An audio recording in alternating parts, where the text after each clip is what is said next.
무슨 권위로 라는 제목으로 은혜를 나누려고 합니다. 과거 미국의 상원의 채플 목사였던 리처드 헬버슨 목사는 이렇게 말한 바가 있습니다.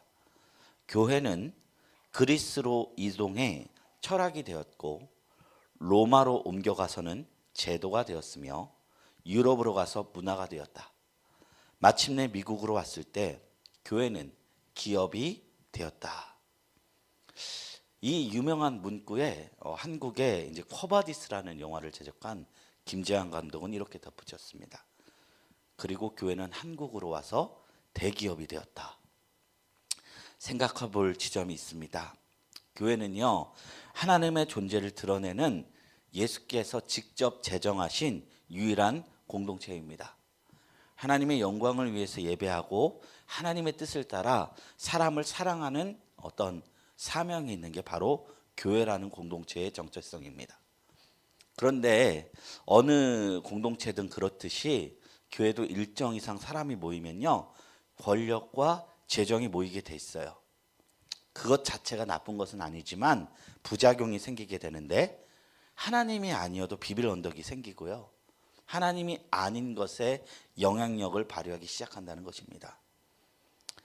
예수님 당시에 유대교가 꼭 그런 모습이었어요.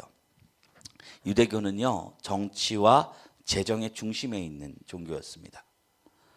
그래서 성경이 말하고자 하는 메시아의 도래가 유대교의 궁극적인 목표임에도 불구하고 예수님이 나타났었을 때 지도자들이 어떤 감정을 느꼈느냐, 자기 밥그릇을 뺏기는 그런 감정을 느끼고 그들과 대적하는 그림이 발생하게 된 겁니다.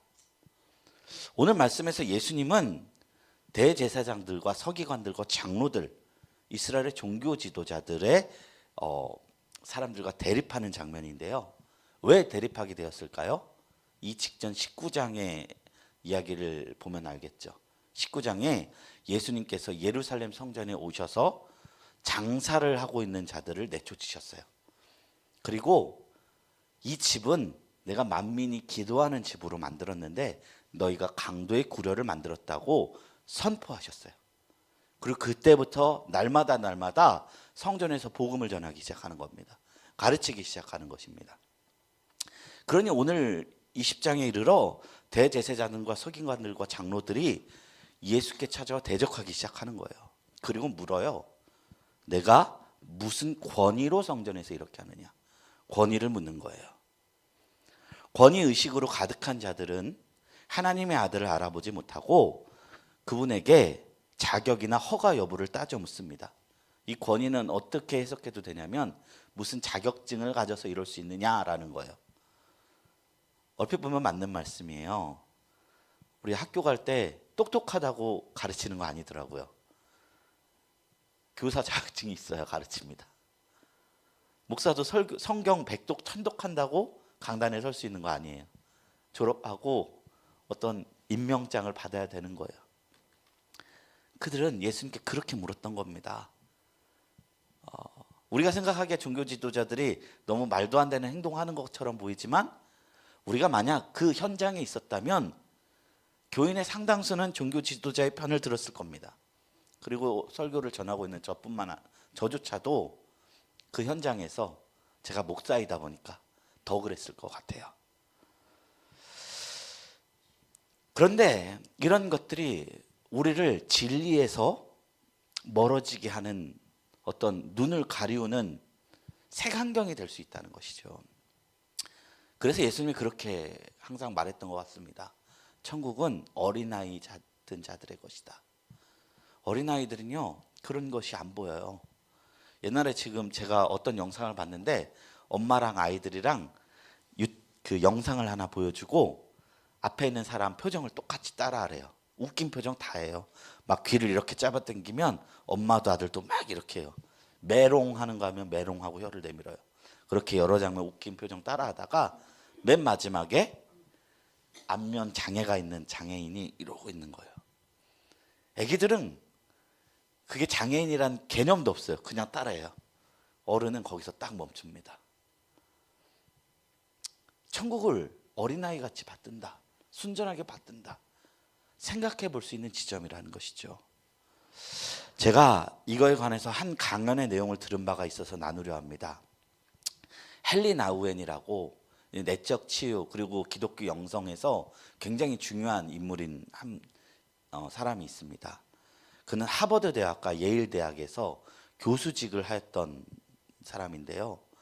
그가 어느 날 이제 노년에 이르러 신경쇠약증이 걸렸대요. 뭘 해도 막 날카롭고 예민해서 막 일이 진행되지 않더랍니다. 그래서 잠시 요양을 떠났고 라르시라고 하는 그 캐나다 토론토에 있는 공동체인데요. 지적 장애인을 섬기는 공동체에 봉사를 하러 갔습니다. 그러니까 거기 있는 사람들 다 이제 정신이 이제 막 멀쩡한 사람은 아니겠죠. 근데 그 어떤 한 사람이 그 헨리 나우엔을 보고 당신은 누구요? 이렇게 물었대요. 그래서 헨리 나우엔은 이렇게 대답했답니다. 저는 하버드에서 교수를 하고 있는 사람입니다. 라고 답했습니다. 그랬더니 그 사람이 하버드가 뭐냐고 묻는 거예요. 사실 하버드는 설명할 필요가 없는 어떤 지적 권위를 가진 학교잖아요. 전 세계 석학들이 공부하고 싶어하는 학교다라고 답했어요. 그러니 다시 그 사람이 묻대요. 왜 사람들이 공부를 하려 하느냐. 헨리 나우엔은요, 자기의 사회적 통념적인 위치를 열심히 설명하고 있는데 이 사람들은 너무 본질적인 질문을 하고 있다라고 느껴진 거예요. 쩔쩔매매 답하다가 그 헨리 나우엔은 그날 저녁에 일기를 썼습니다. 그리고 이렇게 썼답니다. 나는 여기에 있는 사람들에게 내가 얼마나 대단한 인물인지 설명하기가 매우 어려워졌다. 그런데 어쩌면 나의 오래된 영혼의 방황이 여기서 마무리 지을런지도 모르겠다. 그 다음 문구가 중요합니다. 왜냐하면 이 사람들은 신이 인간을 대하는 방식과 가장 유사한 방법으로 나를 대하고 있기 때문이다. 그 사람들은 오직 나의 이름 헨리로만 나를 대하고 있다. 헨리 나우엔은 권위의 함정에 빠졌다는 것을, 그리고 직책의 함정에 빠졌다는 것을 발견하게 된 것입니다. 이런 모습을 가지고 있던 게 유대의 종교 지도자들의 모습이었습니다. 예수님의 행보가 자신들의 권위의 위협이 되었기에 본질을 보지 못하는 거예요. 예수님이 하시는 일의 본질, 예수님께서 하시는 말씀의 메시지 다 뒤로 한 채 자기들의 알량하고 일시적인 권위에 취해서 눈과 귀를 막고 하나님의 아들이라는 그 권위가 멸시된 것입니다. 우리는요, 이들의 모습을 통해서 신앙을 대하는 자세를 재점검하고 시간이 지날수록 나는 어떤 모습으로 하나님을 대해야 할 것인가 다시 한번 생각해 봤으면 좋겠습니다. 어린아이처럼 순전하게 천국을 받드는 신앙에 대해서 다시금 깊게 고민해 보아야 할 줄로 믿습니다. 우리 시간 그것을 통해서 말씀을 나누도록 하겠습니다. 첫 번째 질문입니다. 종교 지도자들은 하나님의 아들이신 예수님의 권위를 문제 삼습니다. 종교 지도자들은 예수님께 뭐라고 질문합니까? 당신이 무슨 권위로 이런 일을 하는지, 이 권위를 준 이가 누구인지 말하라는 것입니다. 대제사장들과 서기관들과 장로들은요, 성전과 산에 들인 공회의 종교 지도자들입니다. 그 당시 유대 사회는 대통령 같은 지도자가 없었어요. 의회 사회였어요. 의회. 그 산에 들인 의회인들이 서로 회의를 해서 나라의 갈 바를 정했다는 거예요. 그래서 산에 들인 의원이었던 니고데모가 진짜 대단한 사람이었던 거예요. 그리고 대제사장들은 유대 사회에서 한 명이어야 정상인데 대제사장들이라고 복수로 지칭되고 있는 것은 안나스, 가야바 두 명이 모두 대제사장이었기 때문입니다. 안나스는 가야바의 장인어른이에요. 그런데 이 안나스와 가야바가 누구로부터 권위를 받아서 세워진지 아십니까? 수리아의 총독이었던 퀴레니우스에 의해 임명되었습니다. 그리고 그라투스라는 인물에 대해서 폐위가 되었고 다시 이후에 복권이 된 거예요. 즉 그들에게 부여된 권위는 어디로부터 임한 겁니까? 로마에 의한 것이었습니다. 그들이 갖고 있던 권위는 로마의 권위였어요. 그런데 하나님의 나라는요, 그냥 말할 때 되게 이제 평면적이고 우리에게 어떤 마음에 와닿는 메시지를 주지 못해요. 하나님의 나라는 항상 비추어 봐야 될 때가 있어요. 예수님이 말했던 하나님의 나라는 어떤 것과 대치되었느냐? 로마예요.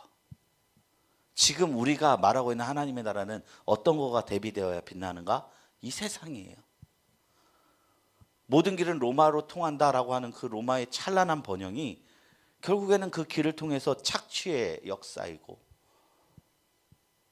힘과 권력으로 많은 나라들을 굴복시켰던 역사이고, 그렇지만 로마는 자신의 힘을 숭상해서 나는 너무나 강하다라고 말하고 있는데, 유대인들은 로마를 무서워하면서도 로마의 압제에서 피하길 바라면서도 아이러니하게 로마에 의해 부여받은 그 권위를 내세워서 예수님을 반역하고 있는 것입니다.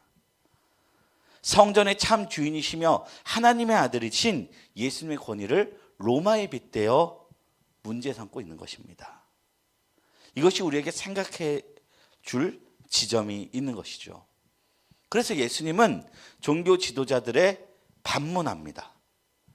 그런데 그 질문에 답변하지 못합니다. 어떤 질문이냐? 3절부터 6절 말씀인데요. 7절 말씀인데요. 대답하여 이르시되 나도 한 말을 너에게 물으리니 내게 말하라. 요한의 세례가 하늘로부터냐 사람으로부터냐?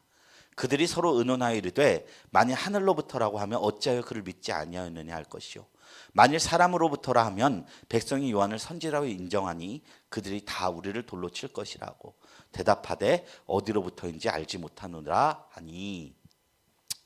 예수님은 그 권위를 묻는 질문에 세례 요한을 이야기해요.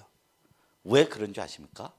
세례 요한은 유대의 종교적 그 노선을 따라서 사람들에게 선지자로 인정받은 사람이 아니었습니다. 그는 광야에 들어가서 메뚜기와 석정을 먹고 그 외롭고 고립된 곳에서 하나님의 말씀을 들고 나왔습니다. 그리고 회개하라, 세례를 베풀었던 사람이었습니다. 종교계의 중심에서 인정받은 자가 아니었다는 것입니다. 오로지 회개와 하나님의 말씀을 전하며 많은 이의 인정을 받은 것이에요. 그의 반면에 대제사장들은 어떻게 인정받기 원했습니까? 화려하고 긴 옷을 입고 조직으로, 재정으로, 사회적 지위로 종교적 권위를 습득해서 곤고하게 하면서 자신들의 권위를 내세운 거예요. 세례 요한이 대제사장들과 서기관들과는 전혀 결이 다른 방법으로 사람들의 인정을 받은 것입니다. 속으로는 종교 지도자들은 세례 요한의 가르침을 반대했습니다. 그리고 그의 권위를 인정하지 않았습니다. 왜냐? 메인스트림이 아니었기 때문입니다. 교육받지 못했기 때문입니다. 근데 예수님이 뭐예요? 세례 요한이 예수님의 앞길을 닦아놨다.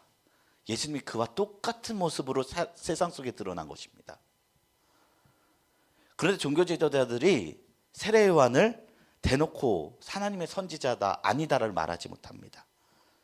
하늘로부터 왔다는 걸 인정하면 왜 믿지 않았느냐?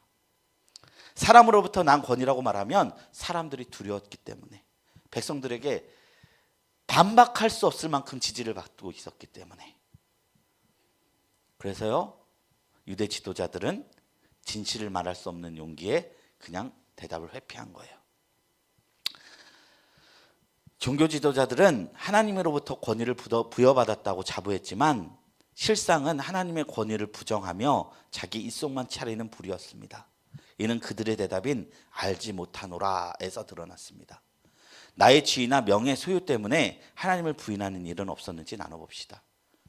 그래서 우리가 교회에 이제 사역자들이 세례 요한처럼 보이면 정상인 길을 가고 있는 것이고요, 만약 대제사장처럼 보이면 굳이 설명하지 않아도 느껴져요. 사람은 영이 있기 때문에.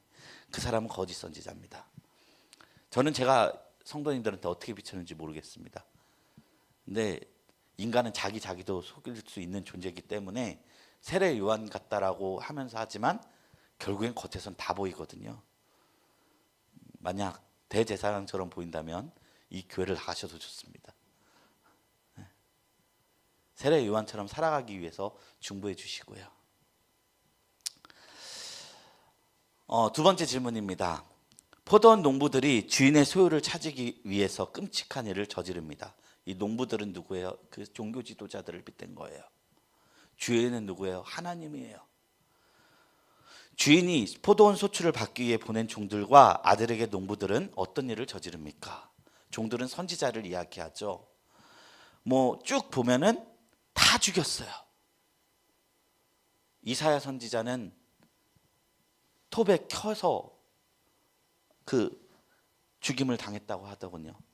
예레미야 선지자는 40년 동안 예루살렘의 멸망을 이야기했다가 이집트로 내려가는 사람들한테 끌려가서 이집트에서 이름도 없이 빛도 없이 죽었습니다. 수많은 선지자들이 유대 사회에서 그냥 빛을 못 펴고 죽임을 당했어요. 영광을 당하는 사람이 별로 없었어요. 하나님이 그렇게 선지자를 보낼 때마다 종교 지도자들이 그렇게 했다는 거예요. 권력자들이 그렇게 했다는 거예요.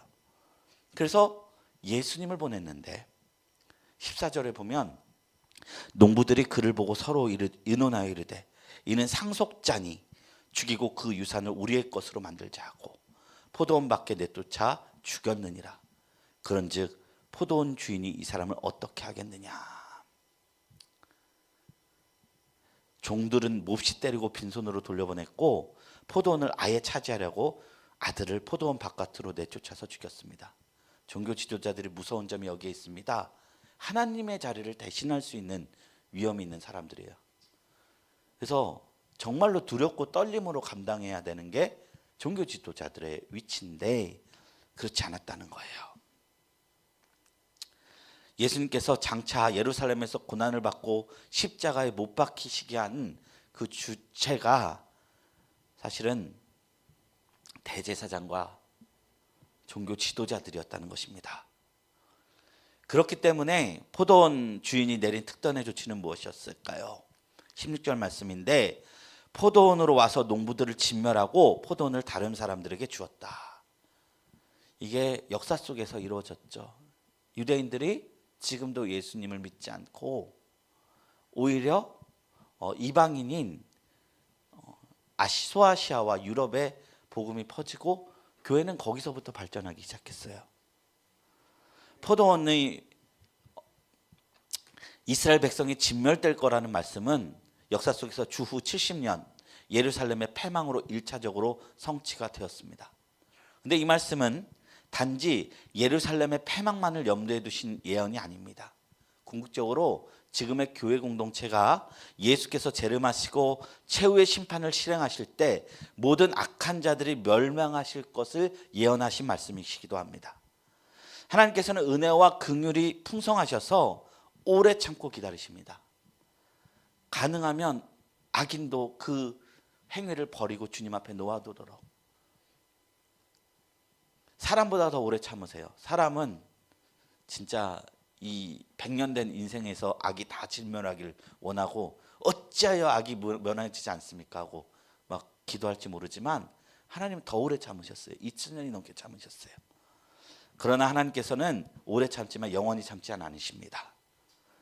더 이상 참을 수 없을 정도로 인간의 죄가 세상에 관영해서 의인이 악인에 의해서 죽임을 당하고 의인이 악인 때문에 멸망을 당하는 것이 너무 오래되면 하나님께서는 철저하고 완벽한 심판을 실행하십니다. 하나님의 심판이 있기 때문에 우리가 원수가 오른밤을 댈 때 왼밤을 돌려댈 수 있는 겁니다. 그게 없으면 할 수가 없어요.